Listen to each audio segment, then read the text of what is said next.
I'm sure you've been told before that in order to lose fat, you need to quit sugar. But here's the thing, restricting sugar is actually the real reason you are still overweight. And to finally lose the fat for good, both now and forever, I'm going to tell you to do the opposite. Eat more sugar, not less. This comes from my experience after years of restricting sugar, obsessed with low-carb meal plans and diet sodas, never being able to maintain my weight without excessive dieting or exercise. If I stopped exercising or ate like a normal human being, I would start getting fat again due to my wrecked metabolism and hormones. That was until I started eating copious amounts of sugar that I was able to maintain my weight and lose body fat without dieting anymore.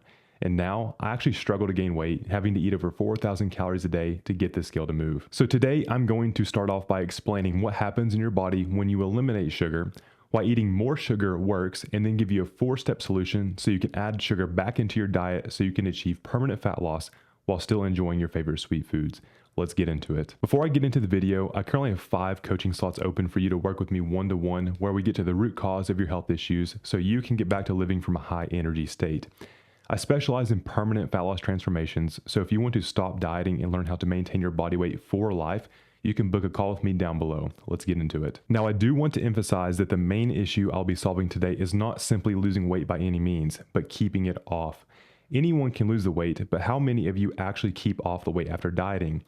Studies indicate that more than half of the lost weight in a diet was regained within 2 years, and by 5 years, more than 80% of the lost weight was regained. This is something that I have seen repeatedly in clients that I work with. They successfully lose weight following common dieting programs like fasting, low carb, or carnivore diets, but ultimately regain every pound that they've lost plus more. This is due to the stressful nature of these diets and the impact on their metabolism. Weight gain after weight loss is also a frequent problem encountered in obesity. However, in many cases, it occurs due to physiological mechanisms and not due to high calorie intake or lack of exercise. This points out that weight issues are not because you eat too much or don't exercise enough. It's actually driven by metabolic issues. And what is one of the best ways to improve metabolic issues? Strategic use of sugar to increase the metabolism. Your metabolism is what maintains a healthy body weight, not simply calories or exercise programs. And without adequate sugar intake, a healthy metabolism is unachievable. Now you may be thinking, how in the world does sugar increase metabolism? I'll get to that in a minute, but first I want to show to you what happens in your body when you eliminate sugar. So when you eliminate all sources of sugar from your diet, you downregulate your metabolism in a few different ways. First, after a few weeks to months without sugar, often following a low carb or ketogenic diet on top of calorie restriction, you have a reduction in thyroid hormone levels, specifically T3, which is the main driver of your metabolic rate. This is an adaptive survival mechanism for your body since it picks up on a starvation state, and having high T3 increases nutrient demands, not something your body wants high in a state of energy restriction. So when you restrict sugar, your body slows everything down, namely metabolism, so you can survive on less energy. You can thank your ancestors for that. Now, that is not the only thing that happens without sugar. When sugar is restricted, your body has to come up with alternative fuel sources to meet energy demands, which causes an increase in counter-regulatory stress hormones like cortisol and adrenaline. With the rise of these hormones, your body now has a propensity to store fat easier due to the sensing of energy restriction in your body, causing it to soak up any extra food and store it instead of using it for energy directly. This is why when you finish dieting following a stress-driven protocol, that no matter what you eat, you store fat easier, usually right in your belly. But even more insidious is that the more you diet and try and burn off all the extra fat you gained, you make your body more stressed, raising stress hormones even more, increasing efficiency of fat storage every time. So in order to lose fat for good, it makes sense then that you must embrace a model that signals abundance, not scarcity in your weight loss diet. And sugar availability is a key nutrient that signals abundance, so when you have enough of it coming in, you allow your body to lose fat naturally and maintain your body weight easily since stress hormones are low. So why does sugar work? First thing that sugar does is lower stress hormones. It is what allows your body to stop releasing cortisol and adrenaline, keeping blood sugar stable and thyroid levels high since you have glycogen availability. And if you've noticed when you're stressed in life, you tend to crave sugary foods to lower stress, often reaching for cookies or chocolate to suppress the free fatty acid release and the stress hormone rise. This is also why when you eat a low sugar diet, you tend to always crave sugar.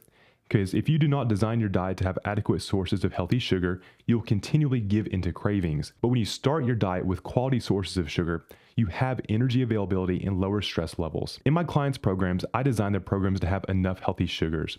As a result, they notice that they have zero cravings for junk food like cookies, cakes, or pastries. Finally, when you eat the right sugar sources, you naturally get quality fructose. Fructose is a powerful stimulator of the metabolic rate, raising body temperature, liver conversion of T4 into T3, and stabilizing your blood sugar response, making your diet adherence easier. Repeat stated that fructose increases consumption and conversion of energy by about 20% and activates the thyroid better than glucose itself. So in short, eat more fruit for this process to occur. In addition, eating fructose not only increases the energy outside of things, but due to the effects of stabilizing your blood sugar, you will be less prone to overeating copious amounts of food, naturally lowering your energy inside of the equation with those nutrient-stripped calorie bombs. Now that you see why sugar is essential, here are the steps to making it work. First, you want to eat quality sources of sugar. This means eating plenty of fruit juice, dairy, root vegetables, raw honey, maple syrup, and the occasional pure cane sugar source. I also want to emphasize that cakes, cookies, and pastries are not sugar.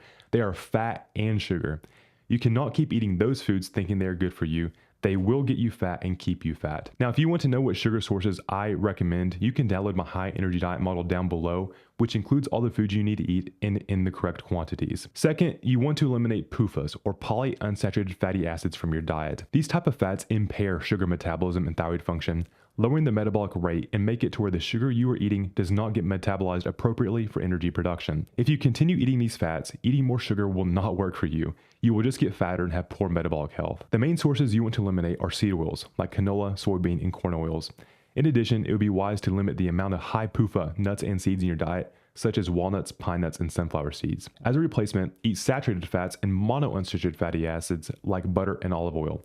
This will help shift the fatty acid ratio in your body to support a high metabolic rate. Third, ensure that you eat the correct amount of food. This means energy balance or your maintenance calories. You find this by taking your body weight multiplied by 14 as a starting point. Now, if you're coming from a high fat diet like keto or carnivore, start switching up your meat choices to leaner cuts and lower fat dairy to begin lowering the total fat intake. Finally, you want to be slow and steady with adding more sugars into your diet. You cannot go eating from no sugar one day to eating copious amounts the next day. You will get fat and blame sugar as the reason you get fat again.